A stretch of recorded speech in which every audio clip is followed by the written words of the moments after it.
রাজধানীর বাজারে নিত্যপণ্যের দামে নাভিশ্বাস নিম্ন এবং সীমিত আয়ের মানুষের। বেশিরভাগ সবজি শতকের ঘরে, কিছুতেই কমছে না মুরগির দাম, বর্ধিত দামে বিক্রিত হচ্ছে গরুর মাংস। চাষের মাছও নিম্ন আয়ের মানুষের নাগালের বাইরে। গেল 2 মাসেও বোতলজাত সয়াবিন তেলের সরবরাহ সংকট কাটেনি।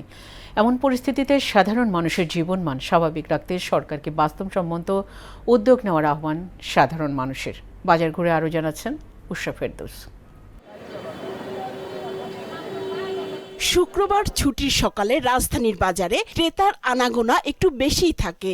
গ্রীষ্মের হরেক রকম বাহারি সবজিতে চোখ জুড়িয়ে যায়, কিন্তু কাছে গিয়ে কিনতে গেলেই হয় বিপত্তি। কাঁকরোলের কেজি 120 থেকে 140 টাকা। এছাড়া বরবটি, পটল, করলা, চিচিঙ্গা, ঝিঙ্গে, বেগুন সহ অধিকাংশ সবজি 80 থেকে 100 টাকায় বিক্রি হচ্ছে। প্রতিটি ছোট লাউ 60 থেকে 80 টাকা। পটল, ঢেঁড়স, চিচিঙ্গা, তারপরে করলা, এগুলো অধিকাংশ 80 থেকে 100, এবং 120 টাকা কেজিও আমাদের কিনতে হয়েছে। আমাদের মতো মানুষ তো হিসাব করে চলি, দেখা গেছে বাজেট নিয়ে আসলাম, হয় না, অল্প অল্প করে নিতে হয়। মাছে ভাতে বাঙালি এটা তো নাই, এখনো সবজি ভাতে বাঙালি এটা হচ্ছে না। 600 টাকা যদি আমি কম দামে বেচে দিই, তাহলে আমার গাড়ি ভাড়া টাকাটা উঠবো না। এজন্য এই জিনিসটা দামটা বাড়ে।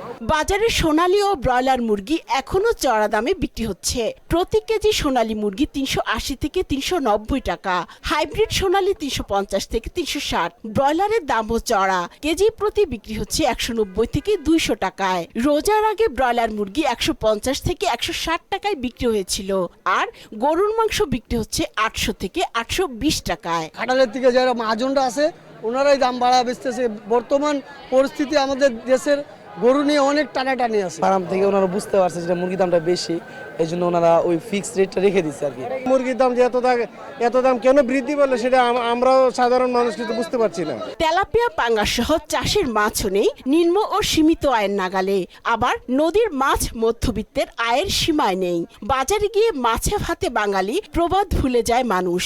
চাষের যে অবস্থা, মাছ এগুলো আসলে আমাদের হাতের নাগালের বাইরে। মাছ হলো বাজার আসে কম, এই জন্য মাছের দাম বেশি আর কি। তাদের ভাষ্য যে মাছেও তেল খায়, এই কারণে মাছের দাম বেশি। গেল 2 মাসেও বোতলজাত সয়াবিন তেলের সরবরাহ সংকট কাটেনি। অধিকাংশ দোকানে বোতলজাত সয়াবিন তেল তেমন একটা নেই। এর ফলে ক্রেতারাও তাদের চাহিদা অনুসারে বোতলে সয়াবিন তেল কিনতে পারছেন না। অনেক ক্ষেত্রে দামও বেশি দিতে হয়।